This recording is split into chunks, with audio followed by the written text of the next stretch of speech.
tsaka meron akong stress ball. Ang gagawin natin, maghahanap tayo ng 10 tao dito, tapos kailangan nila itong tamaan. Pag hindi nila natamaan, meron kang 1,000 pesos. Okay? 10 yun, kaya pag hindi nila tinamaan, magkakaroon ka ng 10,000 pesos. Pag natamaan ngayon po ng isa. Sila yung bibigyan ko ng 1,000 pesos. Sige po. Para hindi nila tamaan, pwede mo silang i-distract. Okay, so galingan mo mag-distract. Opo. Okay, tara, hanap na tayo.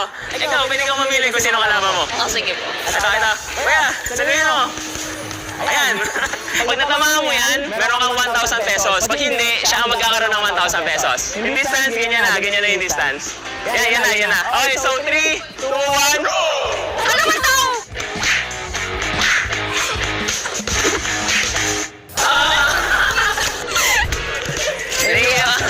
Galingan mo mag-distract, galingan mo. Ang sakit. Nalulungkot na ako. Meron ka ba naman siyam eh? Sino kaya ang next? Yan, kuya.